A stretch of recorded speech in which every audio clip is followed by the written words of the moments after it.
নতুন দিল্লীৰ CFL লেবৰেটৰীয়ে জুবিনৰ মৃত্যুৰ ভিছেৰা ৰিপৰ্ট দিয়াৰ পিছৰ পৰাই এই ঘটনাটোৰ প্ৰতি CIDয়ে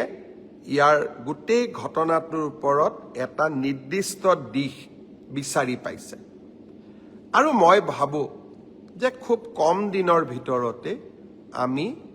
জুবিনৰ মৃত্যুৰ সৈতে জড়িত সমস্ত ঘটনাৰ আজি আদালতৰ আগত আমি প্ৰকাশ কৰিব পাৰিম আমি এতিয়া বহুখিনি কনফিডেন্ট হৈছো যে এই তদন্তৰ গতি আকাংক্ষিত গতিৰে আগবাঢ়িছে আৰু আমি নিৰ্ধাৰিত সময়ত আদালতক সমুখ খবৰ আমি জনাব পাৰিম ছিংগাপুৰৰ অসমীয়াসকল নহা বাবে আমি মনোকষ্ট পাইছিলোঁ অহাকালি 4জনকৈ ছিংগাপুৰৰ প্ৰবাসী অসমীয়া অনুসন্ধানত যোগ দিবৰ বাবে গুৱাহাটীলৈ আহিব অৰ্থাৎ আগত এজন আহি গ'ল এতিয়া 4জন আহিব 6জন এতিয়াও বাকী থাকি যাব মই সেই 6গৰাকী অসমীয়াক আকৌ এবাৰ কম যে অসমৰ হিয়া ৰামথু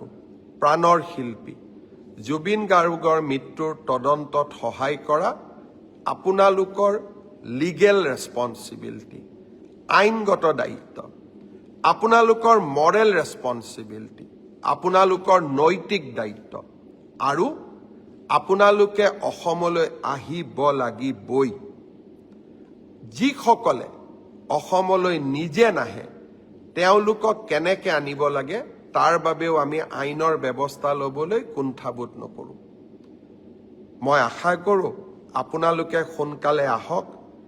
আপোনালোকৰ ষ্টেটমেণ্টখিনি লোৱাৰ লগে লগে আমি আদালতক গোটেই ঘটনা অতি সোনকালে জনাবলৈ সক্ষম হ'ম কাৰণ আকৌ এবাৰ কৈছোঁ যোৱা কালি CFL দিল্লীৰ ৰিপৰ্ট অহাৰ পিছত এতিয়া আমি বহুত বেছি কনফিডেন্ট যে জুবিনক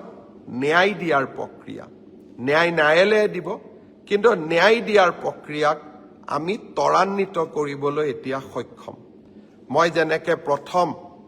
মোৰ ফেচবুক লাইভত কৈছিলোঁ যে জুবিনৰ ঘটনাৰ সম্পূৰ্ণ তদন্ত আমি কৰিম আমি জুবিনক ন্যায় দিয়াম আজি মই বহুত আত্মবিশ্বাসী যোৱাকালি CFLৰ ৰিপৰ্ট দেখাৰ পিছত যে হয় এতিয়া আমি যি আপোনালোকক প্ৰথম দিনা মই প্ৰতিশ্ৰুতি দিছিলোঁ সেই প্ৰতিশ্ৰুতি নিশ্চিতভাৱে